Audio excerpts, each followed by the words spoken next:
morning. We are very excited to be here live at San Francisco State University Seven Hills Conference Center for our 10th annual Ascend Conference.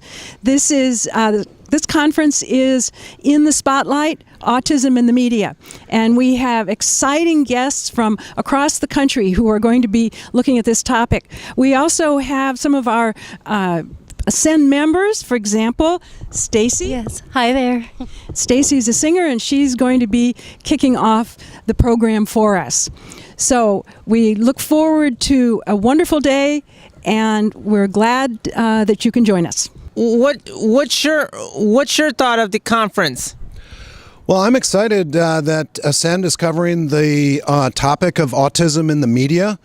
Once again, Ascend is playing an important role in the national discussion of the autism community, and I'm excited to see the content. And what's your thought, Stacey?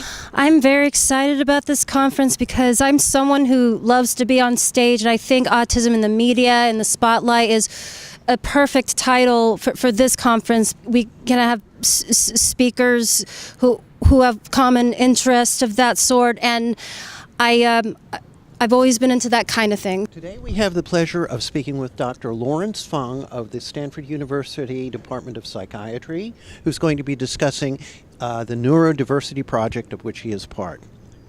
Dr. Fung, can you tell us a bit about the project that you were working on? Yes, the Stanford Neurodiversity Project is a special initiative for the Department of Psychiatry. It was actually started first as a grassroots effort when a few of the faculty and staff members at Stanford want to figure out how to start hiring individuals on the spectrum to Stanford, and very soon it became an official project. And basically, right now we have three major initiatives. The first initiative is education and awareness, and the second is neurodiversity at work and wellness, and the third is independent living skills. So right now we are focusing on the first and the second initiative. In the first initiative, I've been talking with a lot of groups within Stanford just to raise awareness on neurodiversity, and we are actually starting a course called Topics in Neurodiversity at Stanford, and we intend to teach about the basics of neurodiversity in winter 2019, and in the spring quarter of 2019 we are going to be also teaching a class on basically using design thinking concepts in collaboration with the design school at Stanford to basically form projects that would be related to helping individuals that are considered to be neurodiverse. Thank you. Are these programs and initiatives of which you are a part, are they designed primarily for those in the School of Medicine, or are they designed for a variety of participants in various departments of the university? This is initially going to be focusing on students at Stanford, and that's basically in terms of the service that we want to provide.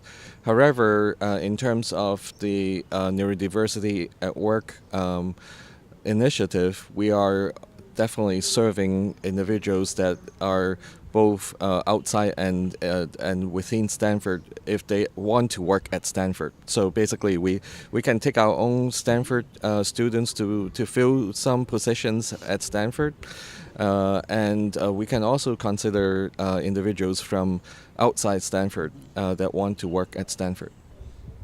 Excellent.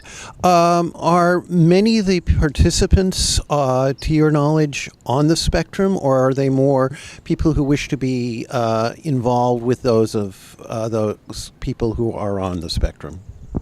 You mean the people that are involved in the program right now as like part of the grassroots effort. We have the privilege to collaborate with your group, Ascend. So definitely there is representation from individuals on the spectrum. And we also have some individuals that are from corporations, such as Paulette Penzvalto, who is at Google.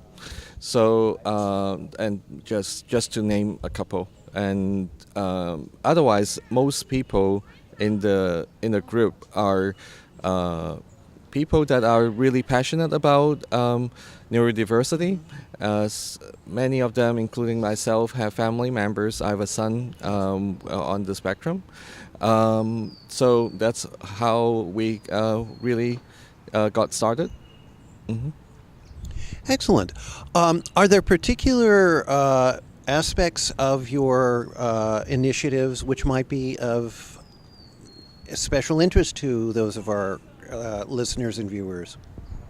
So we are doing the monthly meeting for the special interest group for neurodiversity, and we really welcome anybody that want to be participating. Basically every month we have a speaker talking about a topic on neurodiversity. So if anybody wants to be listening to those talks, we are welcome to include them. Thank you. Can you tell our viewers when your monthly meetings are and how they might be able to contact the Neurodiversity Initiative program? Yeah. So the easiest thing is to go Google Stanford Neurodiversity, go to the Contact Us page, and just send us a note, and then we'll connect you. Today, I have the honor of speaking with Charlene Tilton, who is gracing our conference today, and will be telling us about her organization, Actors for Autism. Charlene? Thank you, Keith and Stacey. You're gorgeous, and Will, so great to see you. Thank you for having me. How great is this? Well, we are so glad you can be here. Can you tell us about your organization and how you got involved in it? Yes. Well, first of all, I'm so pleased to be here at the Ascend conference. I think it's very important that all these fractions of the autism community come together and unite and support each other, don't you? You've got so many wonderful organizations. I am particularly involved with an organization called Actors for Autism in Los Angeles. I've been there for going on 8 years. It was started by Elisa Wolf, she's got 2 boys on the autism spectrum. She's an educator, and she has started this organization. And what we do is train. I'm the acting teacher, so I teach the acting exercises, improv, and scene study, and voiceover work. And then they also have programs for filmmaking, editing, and directing. So we have started small with acting classes, and we have gone into doing wonderful programs. Like we had a big film festival in Los Angeles with all the films our students have made. I have been with some of these students for 8 years, and what I have found is it is the consistency that is important. There's nothing that is a quick fix or anything like that, or a quick answer, but it's consistency and just enjoying it, and we're all learning together and growing. And how are you involved with this, Stacey? I learned about Ascend in 2008, and that's pretty much when I started to have, just some suspicion of some sort, and just discovering another side to myself that I'm pretty high functioning. So I diagnosed myself. You did? I did. My whole life I knew I always had some kind of sensory issues, especially with sound and touch, right? But I've been on stage since like my teenage years or so, and so I guess with that, no one could barely recognize my high functioning. But somehow I just had to find a community, and I met Camila, I met Greg, and I went to my first picnic in 2011, and I've been involved since. That's, first of all, the fact that you've diagnosed yourself, I think that is a first for me. I've never heard of that. That's really interesting that you did that. Did you go on the internet? See, I'm one of those people, if I have something wrong, I have a hangnail. Oh, I'm going to go on the internet. I'm going to diagnose myself, you know. Everyone diagnoses themselves. But that's really interesting that you were aware, that you saw something. And I think that we were talking earlier about... everybody has neurological, and I call them special. I don't call them differences. We're all special. Everybody is completely different. And when I joined Actors for Autism, I had never met anybody on the autism spectrum.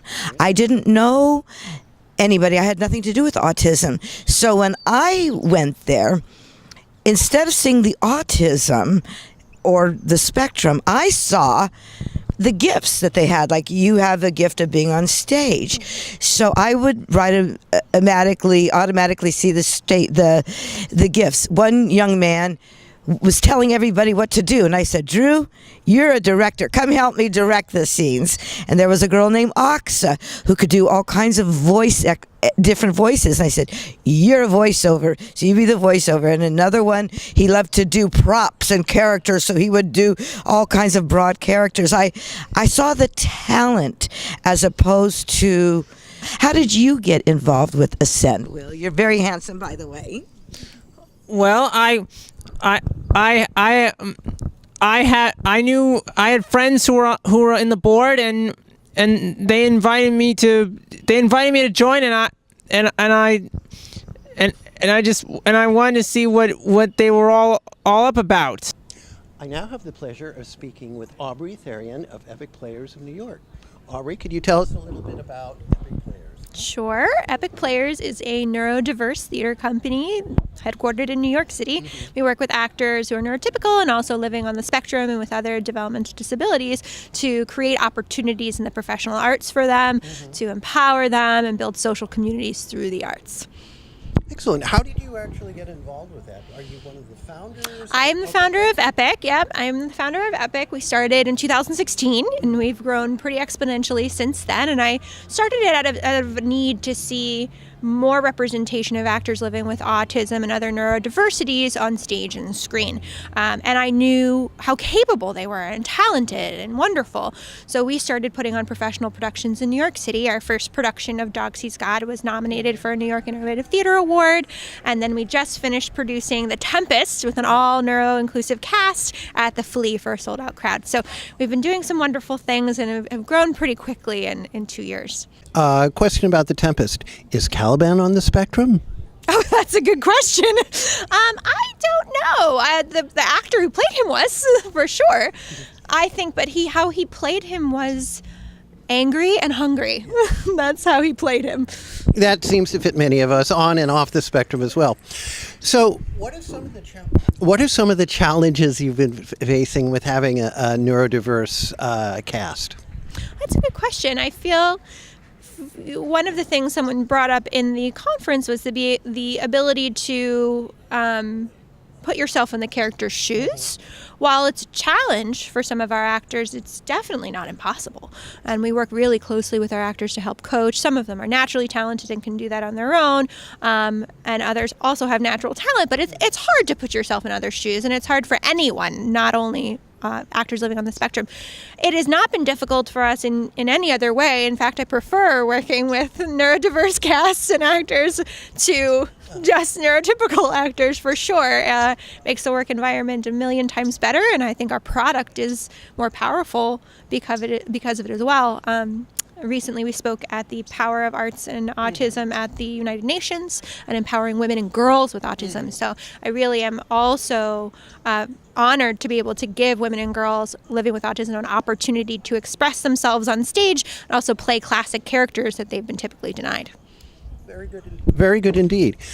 Now, I can understand, obviously, why neurodiverse people would be involved, people on the spectrum would be involved in your theater company. But why would a neurotypical person be part of the Epic Players? That's a really good question. It's because they should be. They should want to work with other people living with neurodiversities. You should want to learn about other humans in your sphere, just like you would want to work with people of color and transgender people and LGBTQ community members. It's very important to surround yourself with different communities. So our neurotypical actors specifically love working with our actors because our actors do bring a very sincere honesty to the stage that it's very difficult to find if you're a neurotypical actor and you've been going to theater school for years and years and years and you really want to be famous and you're focusing on the money. And our actors are very authentic and very sincere, and that's refreshing to work with. So we also have started an Epic Lifestyles class, which is where we explore careers in the performing arts for our actors and also our participants behind the scenes too, how they find employment, how to be healthy for an actor, social media etiquette, how to apply for a job, write a resume, things like that. Then we have a very robust performing arts education program. We also apprentice technicians and stage managers backstage, and then we do 2 full-length productions professionally throughout the year at notable off-Broadway theaters in the city. We'd hope to continue to do that and also do some work written by our actors. We do have a lot of playwrights in our community who are living on the autism spectrum, and we'd like to give their work a platform. Do you have any upcoming productions that you'd like to tell our viewers about? Yes, I'm glad you asked. We are doing The Little Prince, which is a fully neurodiverse production at the Flea Theater, where we are anchor partners, Sigourney Weaver's theater in New York City, and we'll be running for 2 weeks starting November 10th. We are also doing the Little Shop of Horrors at the Sheen Center for the Arts in New York City in June. And then we also do various cabaret performances throughout the year. Most recently, we just performed at the Public Theater at Joe's Pub, and we'll be doing repeat performances. So there's always something going on with Epic. If you're in New York, come check us out. We definitely will, and we'll also ask you later on how we can get in touch with you. Yes. Things like that. Do you know if there are comparable companies in other cities around the country or around the world? There are similar companies, I think, and everybody has their own unique voice in this field, and it's also great that we collaborate together. There are definitely other companies in New York that do similar things that we do, and we work together.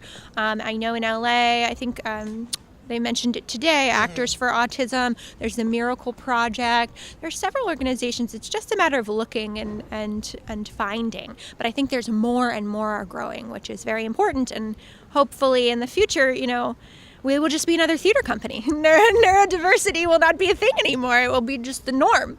And that would be my definition of success. Very, very good indeed. Very, very good indeed. Cut. Very, very good indeed. So, as the founder of this company, and there will be hopefully viewers around the country and possibly around the world who'll be seeing this program, if someone wanted to form a company such as yours in their community, what should they do to begin with? Well, when we first started Epic, we didn't just jump into programs. We really wanted to hear from the community. So we put a casting notice online on Backstage and Playbill. We reached out to other organizations serving the autism community and the neurodiverse community, and we just said, come to our info sessions. And we had various exploratory sessions to hear what our individuals wanted. Did they want support getting a job? Do they want support socializing? What did they want from this organization through the lens of theater and the arts? And from then we were able to kind of, me as a founder, I have my one idea, but it's important to be flexible to that.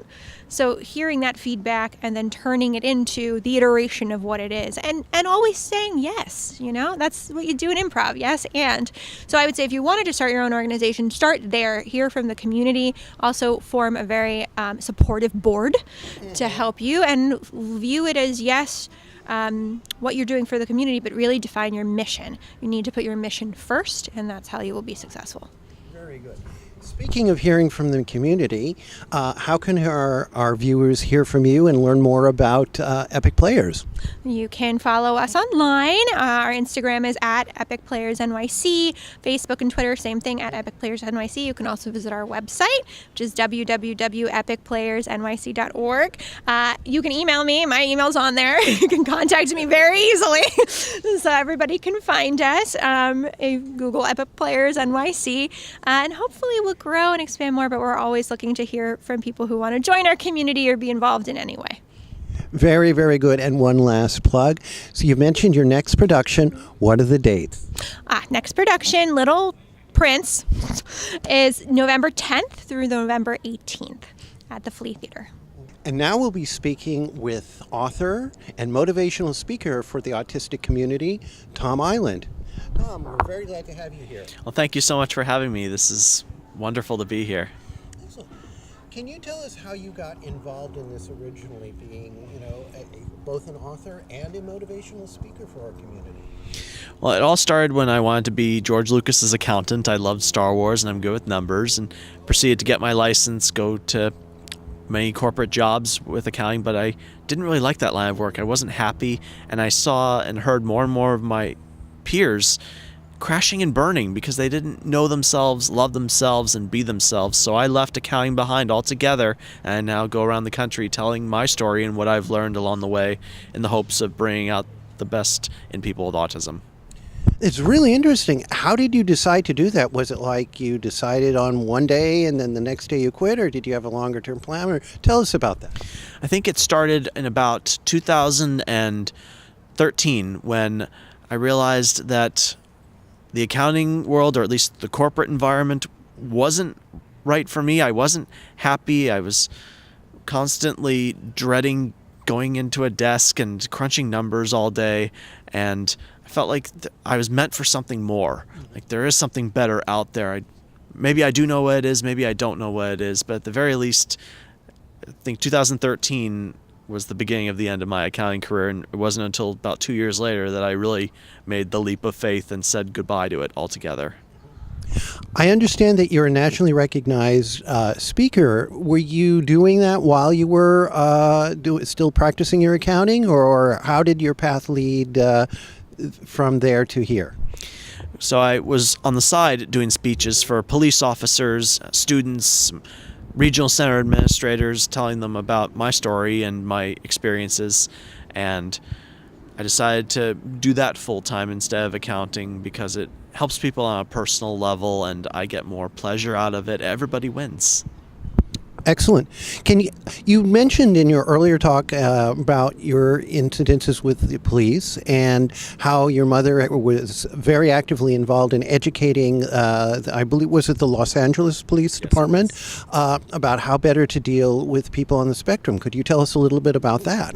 Sure. So it started with LAPD knocking on my mother's door. She was the past president of the Autism Society of Los Angeles. And so she started training hundreds and thousands of officers as a volunteer. And that continues to this day. I now do the training and conduct it. The stuff that she created, I'm now presenting. And we took things a step further when listening to police and taking their situations into account, because we can't just train the police. That's not enough anymore. The young people also have to know what to expect when interacting with the police, so both parties know what's expected of the other and have better outcomes that way. So I understand that you came out with a book fairly recently. Could you tell our viewers about it?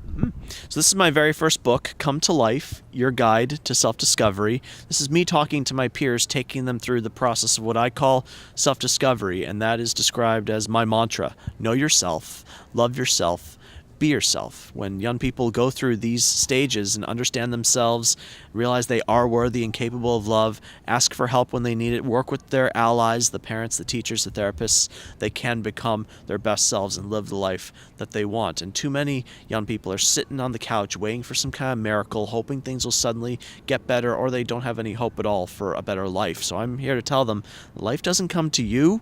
It's up to you to come to life. That's why we call it that, come to life. So you go and get the things that you want out of life, as difficult as it may be. Making that leap of faith, taking the steps needed it can happen, and you can live the life that you want. Very good. Now, I understand that you've actually created an acronym out of LIFE. Can you tell us about that? I have. So LIFE stands for Love and Relationships, Independent Living, Further Education, and Employment. These are the 4 aspects of life that people with autism tend to struggle with the most as they become adults. And when you go through the process of self-discovery, you can have better outcomes in all 4 categories, and then you'll be a lot happier and be your best self. So far about today, what did you have to bring to this conference? What was your biggest highlights? I would say my experience of being on television and being able to be in the audience of shows, be on shows, podcasts, really telling my story in multiple media channels has really helped me become my best self and be on people's radars. And the point of that is to tell my story and have my situation or my story be out there so others can have hope and be inspired to be their best selves too. That's great. So have you met, I'm sure there's been many on the spectrum who've been in TV and media, and what have been their their experiences, good with the bad or type of thing? So like with media, there are certain shows that employ people with autism. They are involved in the scenes, and that is a step in the right direction. But there are some shows and some movies that don't necessarily employ or fully consider the opinions of people with autism, and that could be improved upon. And I know Atypical took some steps recently in employing more people with autism, having their opinions taken into account, and they're moving in the right direction. But I think we can do more. We've come a long way, but there's still a long way to go. So any consultation for those on the spectrum, just to keep what they actually want, and being so good at it, and make sure that they stick to it if they want to? And also, it's our own opinions and our own voice that have to really be taken into full consideration. If we agree or don't agree with something, it's up to us to say something. Otherwise, we start living a life that's not ours and going with the punches that we don't want. And before you know it, you're living a life you don't want, and that is what causes unhappiness and depression and anxiety. Yes, finding, as we call it in Come to Life, finding your voice, realizing you have value. This is about your life, and you are going to have to be the one to speak up for yourself, or work with your advocates, your allies, your people in your life that will help you drive your life in the direction you want. What do you hope today people will walk away from? What do you hope they walk away with? To open your ears and your eyes to the people with autism in your life. All too often we bring young people to the table, ask them tons of questions, and then when the kid says, I don't know, we start guessing of what they want out of life, but then they start living a life that's not theirs. So what we need to do, is particularly for those that might not be highly verbal, or those that we don't really take their accounts or their opinions into full consideration, keep looking for something that this person does really well, better than anyone else, where they fit in, finding their niche, if you will. So then they can start to really live a life of purpose and make a difference. And lastly, Tom, what would you like to convey to the members of our artistic community? That really, change can be scary, and it's difficult to get out there into unfamiliar situations, but the only consistent, familiar thing in our lives is change. And rather than hide from it, rather than fear it, avoid it at all costs, embrace it. See what it can offer you, and realize that it's going to help you be a better person. If you want to be your best self, if you want to get from where you are to where you want to be, see the power of change and how it can help you come to life. Success is not final. Failure is not fatal. It's the courage to continue that counts. We all get pushed down, or we fail, we have setbacks, but you pick yourself up and you keep moving forward, not letting failure hold you back. I have been rejected from so many relationships. I have had jobs that I've gotten fired from or quit, but it got me to where I am today, and I am better off for it. I have all of those years of experience in those situations where I took lessons with me forward. And experience really is the best teacher. only if our young people actually go out there, get their feet wet, and decide what is working for them and what isn't, so they can make better decisions in their life. And that is this week's program.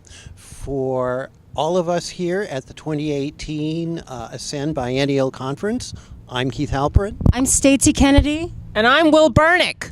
Until next time, we're Ascend Life on the Autism Spectrum. Very best to you. Bye-bye.